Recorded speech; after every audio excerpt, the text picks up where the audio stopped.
All right, so today's lesson is something you never thought you would be asking in a physics class, but the question is, are you really attractive? And while you're busy giggling over there, the answer is yes, and there is a physics reason, because gravity never repels. And we're going to be talking about the idea of gravitational force, and we've already talked a little bit about this when we talked about weight. When you talk about the force due to gravity pulling some mass towards the Earth, you're talking about gravitational force. And in a bigger sense, we're talking about a universal force. Gravitational force is one of the universal forces. And what makes it universal is that it acts the same everywhere in the universe that we understand.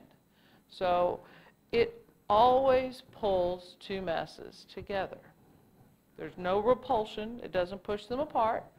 They're always pulled together. If there's three masses, they're always pulled together. So basically, you are attracted to everything that has mass. And everything that has mass is attracted to you.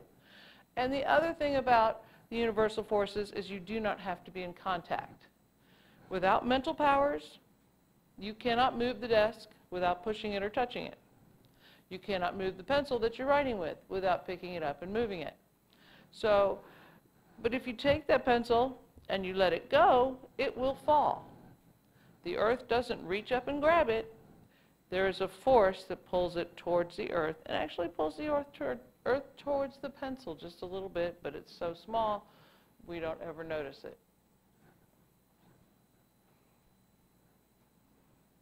There's a lot of stuff in the equation, and don't let the equation bother you too much.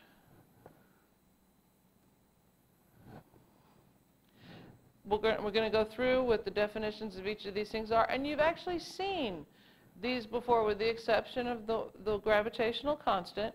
You've seen all of these items before. And so the first one is the force between the two objects in newtons, and that's the force due to gravity. And we're going to use Fg, gravitational force or force due to gravity. It is the same force that we use as weight. It's a different way to calculate it, though. So you see it here in the equation, and it's going to be measured in newtons.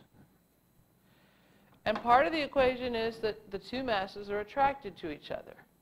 So we have a mass, and it's in kilograms, and there's two of them, M1 and M2, two masses. They're multiplied together.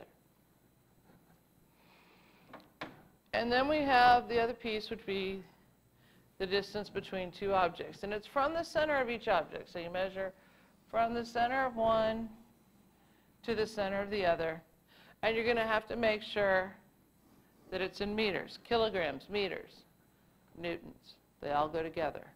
Then this last piece is the gravitational constant. It's on your equation sheet. It's on that list of constants that's on the back of the periodic table. And so you don't have to memorize it. You will use it a whole lot. And when you do use it in your calculator, you want to use the EE button. So this is 6.67. And then there's an EE button on your calculator. You push that. And then you put in a negative and an 11. So when you start doing calculations, keep that in mind. We'll do that again, but do not use the times 10 caret exponent plan. It doesn't work very well. So if you need to pause the video at this point to make sure you get all these things down, you've got to know what they are. You've got to know how to plug them into the equation. And this is a whole lot of words for Newton's universal law of gravity. You can pause it and read it right now if you like. But basically what it's telling you is that the force is directly proportional to the masses. So as the mass gets bigger, the force gets bigger. That's the first part. And then it's also saying that the force is inversely proportional to the square of the distance. And this gets a little tricky, and we will work a little bit more with this, But as the distance gets bigger, the force gets very, very small very fast because of that. So as that denominator gets bigger and bigger and bigger, the force gets smaller and smaller.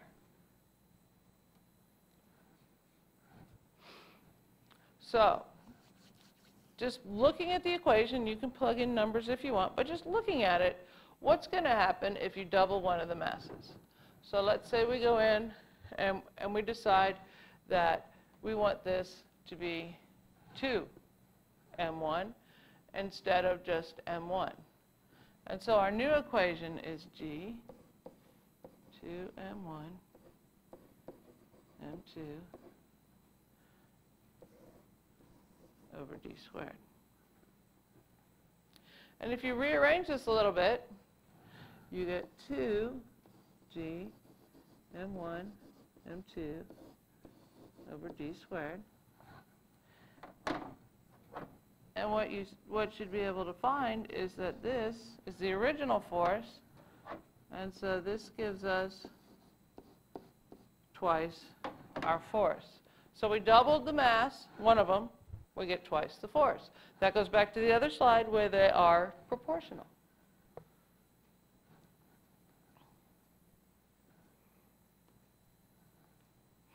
Now, the trickier one is what happens if the distance is doubled. So we'll go through and do the same thing. We're going to move this. So this is 2d apart this time. And so we'll use the same equation. So this now becomes g m1 m2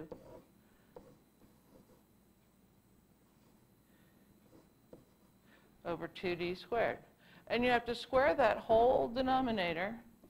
So this is g m1 m2 over 4d squared.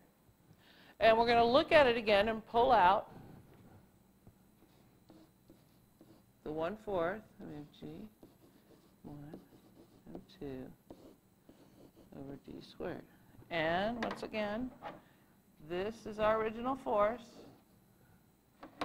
So now our new force is 1/4 the original. So it's 1/4 smaller.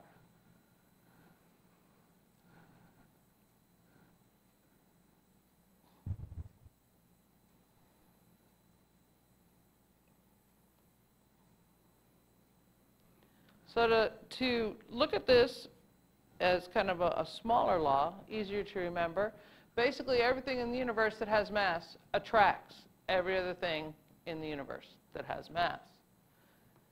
And if you want to remember it, just remember the bigger your mass, the closer you are, the more attractive you are to another.